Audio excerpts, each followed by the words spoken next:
नमस्कार, बुलेटिन में आप सभी का स्वागत है। मैं हूं आपके साथ अस्मिता। बुलेटिन की शुरुआत करेंगे इस वक्त के बड़े अपडेट से। बड़ा अपडेट आपको दे रहे हैं लखनऊ से, जहां चुनाव में बम्पर जीत की ओर बढ़ रही बीजेपी मुख्यालय पर बढ़ाई गई सुरक्षा व्यवस्था।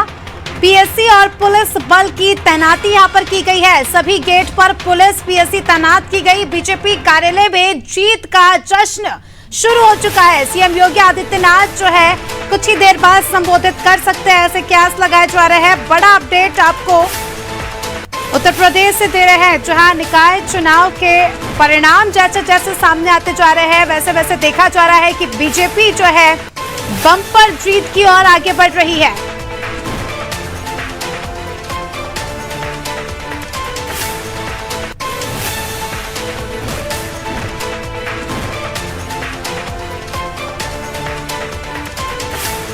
आपको बता दें कि बड़ा अपडेट आपको दे रहे हैं उत्तर प्रदेश से, जहां चुनाव में बम्पर जीत की ओर लगातार अग्रसर है बीजेपी मुख्यालय पर जो है सुरक्षा व्यवस्था यहां पर बढ़ाई गई है। पार्टी कार्यकर्ताओं में जश्न का माहौल यहां पर देखा जा सकता है। लगातार जैसे जैसे रुझान सामने आ रहे हैं, बीजेपी के हित में ही आ रहे हैं और कई जगह जो है पिक्चर क्लियर भी हो गई है। कई जगह जो है बीजेपी ने अपना जो है जीत का परचम लहरा दिया है। जैसे जैसे समय बीतता जा रहा है, वैसे वैसे जो है पिक्चर स्पष्ट होती जा रही है कि कहां पर किसकी सरकार बन रही है।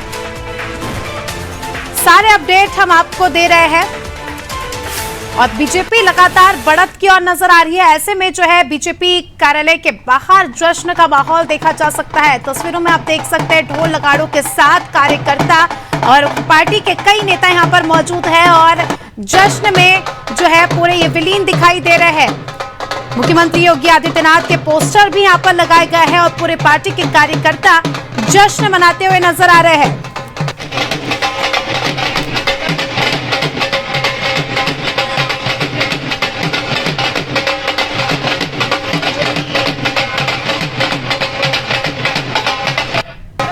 चलिए अब आगे हमारे साथ चर्चा में जुड़ चुके हैं मलिक जावेद अंसारी जी, जो कि प्रवक्ता है कांग्रेस से, हरीश चंद्र श्रीवास्तव जी बीजेपी से, साथ ही वरिष्ठ पत्रकार प्रमोद गोस्वामी जी जुड़ चुके हैं और जयप्रकाश पांडे सपा से हमारे साथ जुड़ चुके हैं। आप सभी मेहमानों का बहुत बहुत स्वागत है।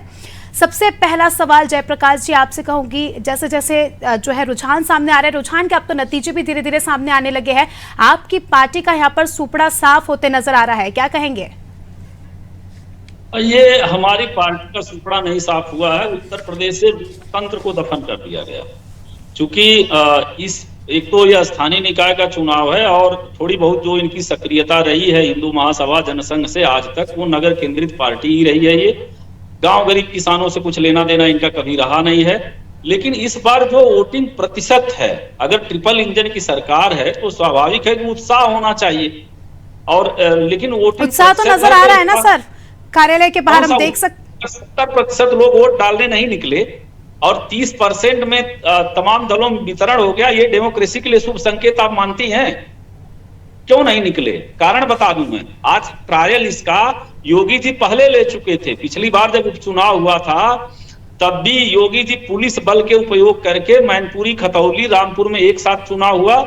मुसलमानों को डरवा दिया गया। मैनपुरी, खतौली में 54% वोट पड़ा, रामपुर में अल्पसंख्यकों को डरा के 20% वोट घटा दिया गया।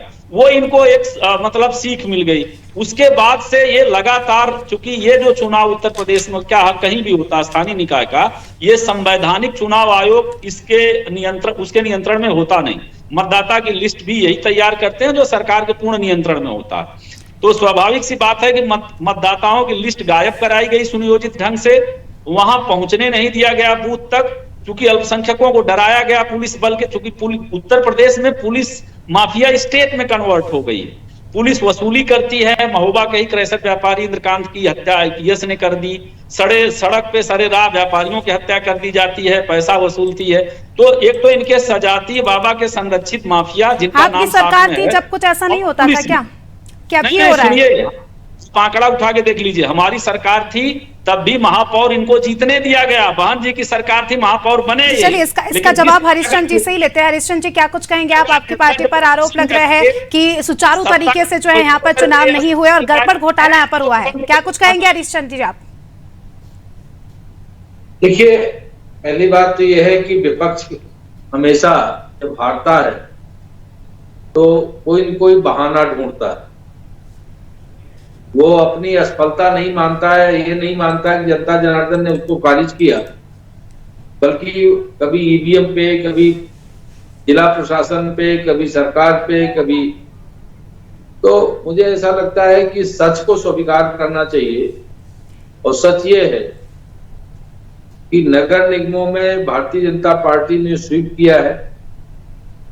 दोनों उपचुनाव में भारतीय जनता पार्टी को वहां की सम्मानित जनता ने विजय श्री प्रदान की। चलिए हरीशचंद्र जी, आप बने रहिए हमारे साथ, तब तक के लिए दर्शकों को इस वक्त का बड़ा अपडेट बता देते हैं। इस वक्त का बड़ा अपडेट आ रहा है सिद्धार्थनगर से, जहां मतगणना के दौरान मतगणना कर्मी बेहोश हुआ है। भीषण गर्मी के चलते मतगणना स्थल पर जो है हालात इसके खराब हो गए। अव्यवस्था की वजह से मतगणना कर्मी बेहोश हो गया। पहले भी हमने देखा कि आपकी जो प्रत्याशी थी, भीषण गर्मी के चलते उनकी भी यहाँ पर तबीयत बिगड़ गई और वो भी बेहोश हो गई थी, तो उन्हें भी अस्पताल ले जाया गया था। और अभी फिर से ऐसी ही खबर आ रही है सिद्धार्थनगर से, जहां मतगणना कर्मी बेहोश हो चुका है। देख सकते हैं यहाँ पर कितनी ज्यादा लापरवाही बरती जा रही है।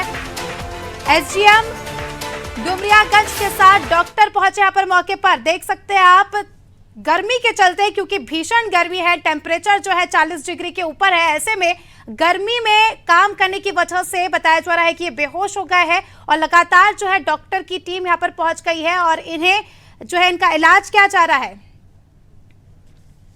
चलिए अब चर्चा पर वापस लौटेंगे। जी हरीशचंद्र जी, क्या कह रहे थे आप?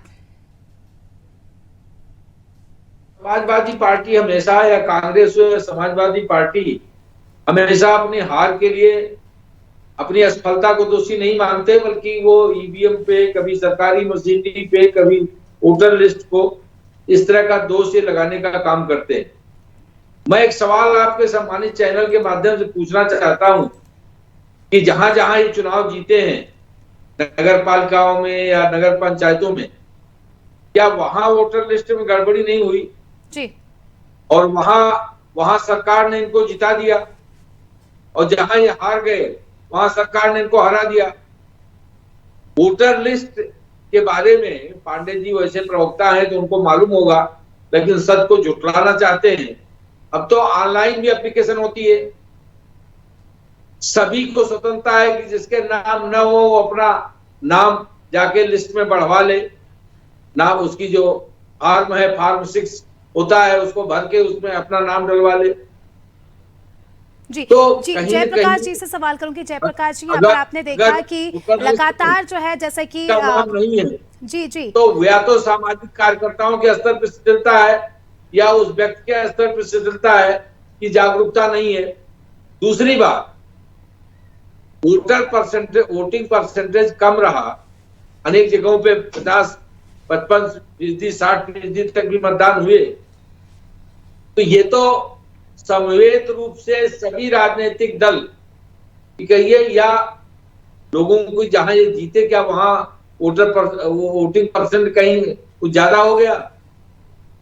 तो इस तरह का मुझे लगता है कि जो सच को स्वीकार करने की बजाय जो हम कोई न कोई उसका वोट तलाशते हैं, वोट तलाशने की के बजाय सच को स्वीकार कीजिए कि जनता ने समाजवादी पार्टी को खारिज करने का काम किया है, कांग्रेस को खारिज करने का काम किया है, और आदरणीय योगी जी के नेतृत्व में भारतीय जनता पार्टी को एक बड़ी जीत दी है।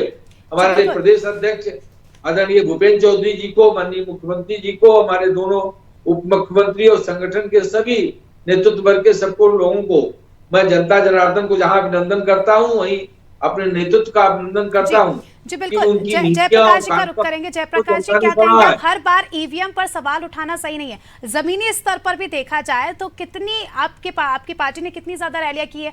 देखा जाए तो बीजेपी ने 50 से ज्यादा रैलियों में जो है खुद मुख्यमंत्री जो है गए हैं, लोगों से उन्होंने बातचीत की है, अपनी पार्टी का प्रचार प्रसार किया है। आपकी पार्टी के बड़े चेहरे अखिलेश यादव कितना यहाँ पर नजर आए जमीनी स्तर पर, ग्राउंड जीरो पर? देखिए, भारतीय जनता पार्टी के मुख्यमंत्री को उड़न खटोलवा से उड़ना था, तो वो तो पॉलिटिकल टूरिज्म करते हैं। आप स्थानीय, अगर आप सड़कें गड्ढा मुक्त किए हैं सरकार, तो क्यों नहीं चलते हैं सड़कों से? फ्लाईओवर तो आप कटपेस्ट भी कलकत्ता का कर लेते हैं। हाँ, योगी जी को मैं बहुत बहुत बधाई देता हूं, क्योंकि ये कर्नाटक गए थे, हमारे कुछ मित्र पत्रकार थे, हमने सोचा योगी जी प्रचार करने गए हैं, तो उन लोगों ने कहा कि योगी जी के आने से अब काम हो गया है, क्योंकि लोग कह रहे थे कि अब कर्नाटक को उत्तर प्रदेश बनाएंगे क्या, क्योंकि उत्तर प्रदेश की जो प्रति व्यक्ति आय है, शिक्षा है, स्वास्थ्य है, जो जीडीपी है, अगर उस दृष्टि से देखिए तो कर्नाटक एक समृद्ध, कर्नाटक, महाराष्ट्र, तमिलनाडु कहने की जरूरत नहीं है। तो वो लोग थोड़ा उल्टा रिएक्ट हुआ। तो योगी जी अगर स्टार प्रचारक ऐसे बने रहे तो भारतीय जनता पार्टी को पूरे शेष भारत से विदा कर देंगे। और उत्तर प्रदेश में जो इनकी विजय हुई है, उससे ये जरूर तय हो गया कि योगी जी जनता को डराने में, क्योंकि भाषण उनका, मैं नहीं कह रहा हूं, आप स्थानीय निकाय का भाषण उठा के देख लीजिए, तो कहीं कट्टा, कहीं तमंचा, कहीं गर्मी ठंडा कर देंगे, मिट्टी मिला देंगे। एक भी स्थानीय निकाय के बुनियादी मुद्दे पे योगी जी नहीं आए, और हमारा ही सबसे बड़े स्टार प्रचारक थे। अखिलेश यादव जी का गुणगान करते रहे, समाजवादियों का गुणगान करते रहे। अखिलेश यादव जी कहाँ थे? उन्होंने क्यों नहीं अपनी बात रखी? वो क्यों नहीं पहुंचे जनता तक? यही तो सबसे बड़ा सवाल है। हम क्षेत्रीय दल हैं, हमारे राष्ट्रीय अध्यक्ष जी एक एक पार्षद का नाम लेके बुलाते, हम कोई पूरे भारत में फैले दल नहीं है, तो स्वाभाविक है कि हमें संसाधन जो थे उसमें ही, और हम क्षेत्रीय दल हैं तो शीर्ष नेता की लोकप्रियता ज्यादा होती है, सबकी डिमांड वहां थी, लेकिन हर कार्यकर्ता, हमारे पास नेताजी के संघर्षों की विरासत है, आदरणीय अखिलेश जी के आदेश पे सिपाही की तरह लड़े जरूर। जहां इन्होंने कहा कि हम जीते, वहां हमारी बढ़त बहुत ज्यादा थी, लेकिन आप घटाते घटाते उतना नहीं घटा पाए। अगर ईमानदारी से चुनाव होता तो इनको दिल्ली वाली हाल हो जाती, लेकिन इन्होंने बेईमानी करके। जयप्रकाश जी, सवाल तो वही है, जहां जहां आप जीते वहां पर क्यों नहीं ईवीएम खराब हुआ? वहां पर क्यों नहीं ऐसी चीजें आ रही है? जहां आप हारे वहीं पर ईवीएम की गलती है। जहां हमारी बढ़त 10,000 से है, आप बेईमानी करके 7,000 काट दिए तो 3,000 से तो जीतेंगे ही, वो तो स्वाभाविक सी बात है। लेकिन अगर ईमानदारी, आप ये हमें उत्तर बता दीजिए, महापौर इनके, नगर निगम में पूरी व्यवस्था इनकी, क्यों लखनऊ में, गोरखपुर बताइए मुख्यमंत्री जी का क्षेत्र है, उसे वो जो है गाजियाबाद बनाने पे तुले हैं, अच्छी बात है, वहां 30% मतदान क्यों होगा भाई?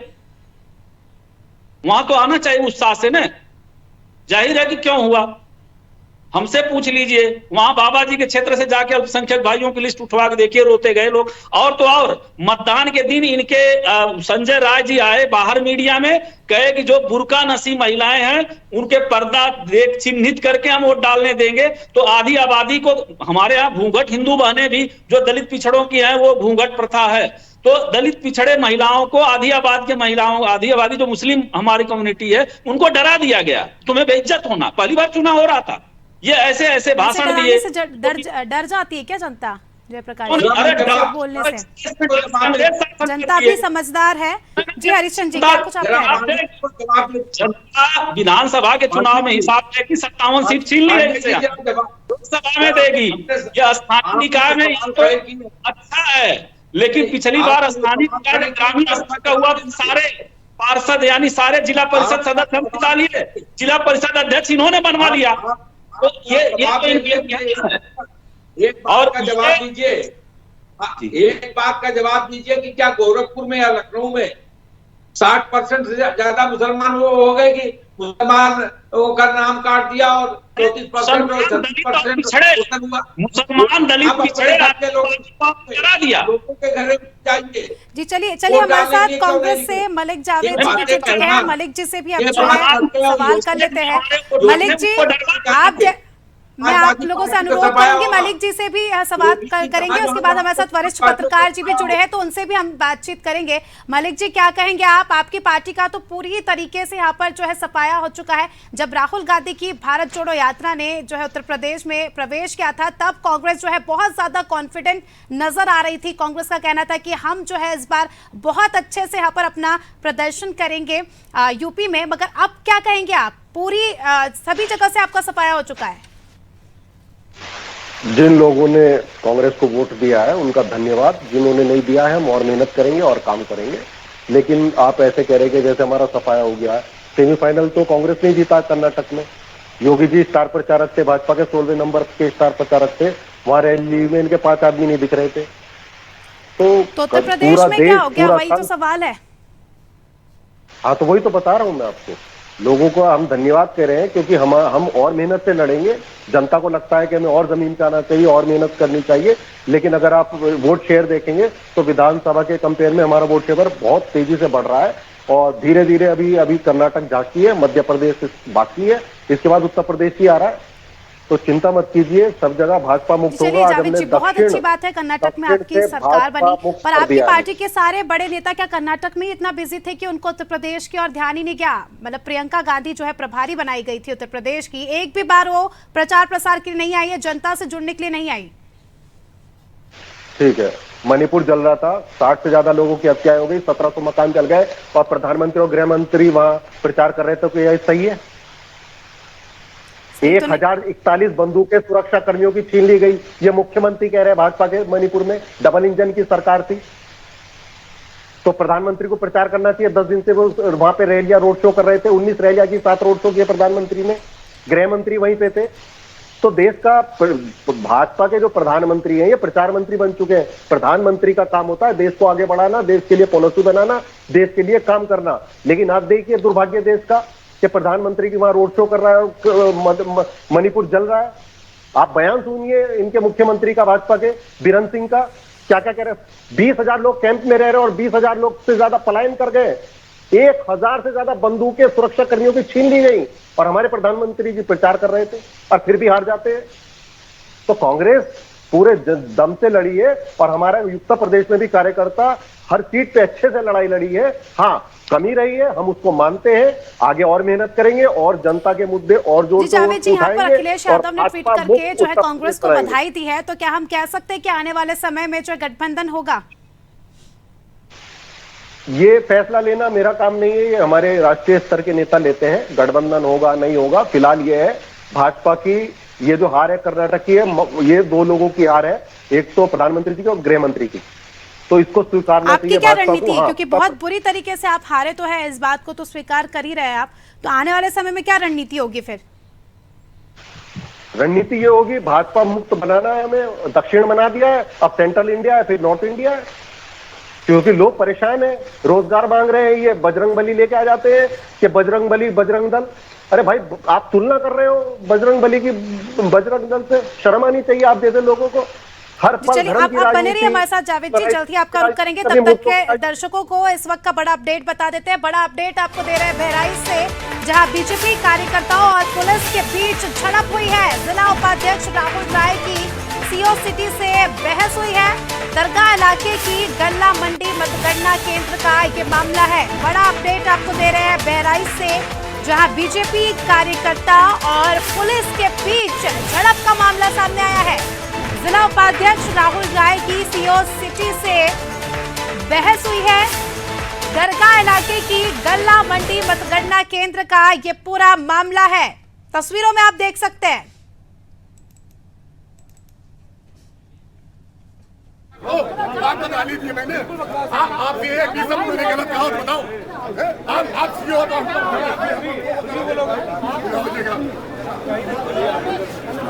हाँ, मैंने ले जाओ, सारा खाना ले जाओ।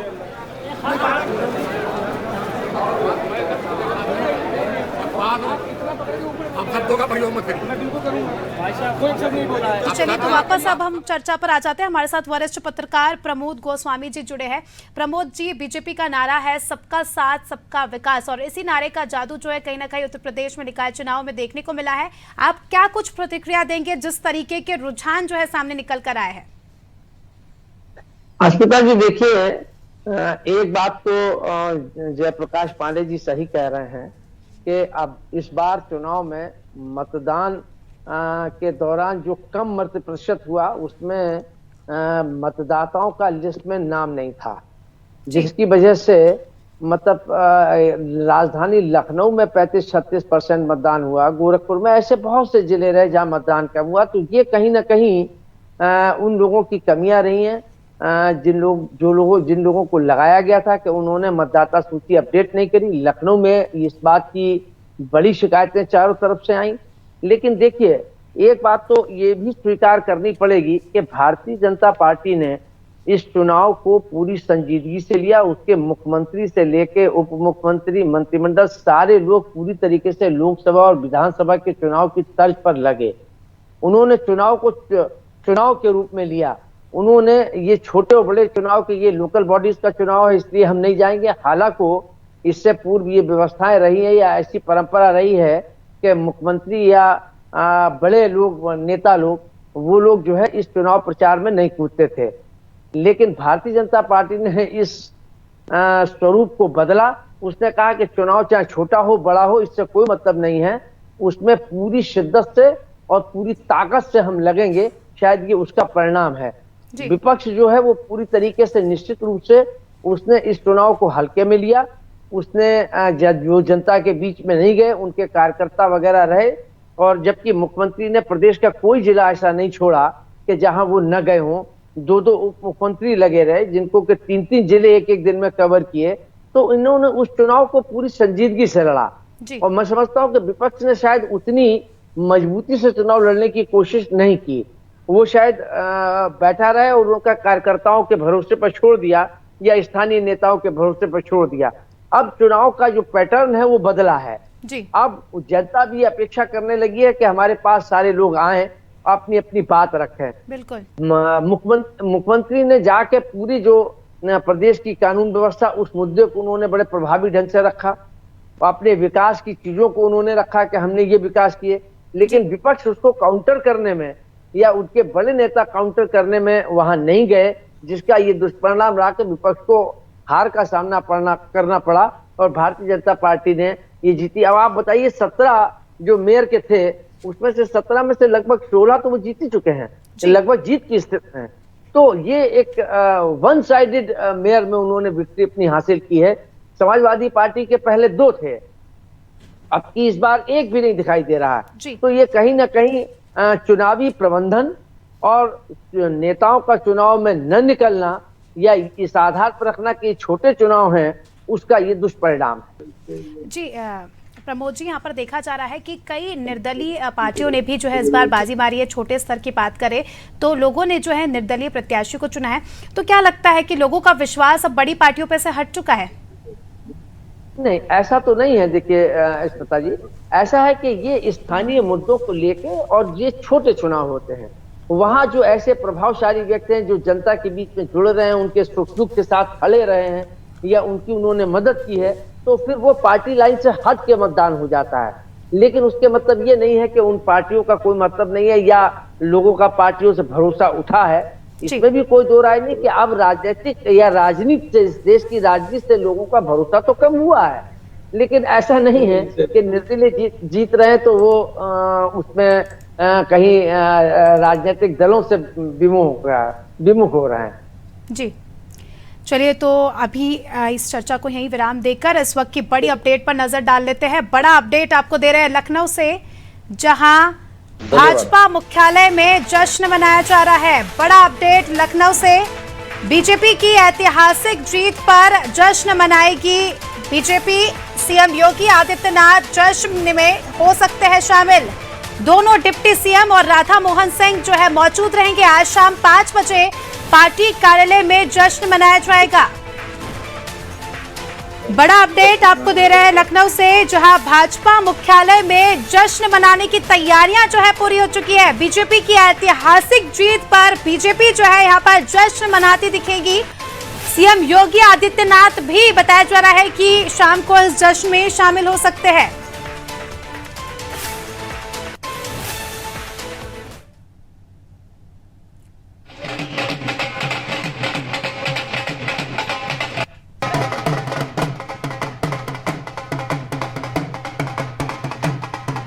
तस्वीरें आप देख सकते हैं बीजेपी कार्यालय से, जहां पर जश्न मनाने की तैयारियां जो है हो रही है।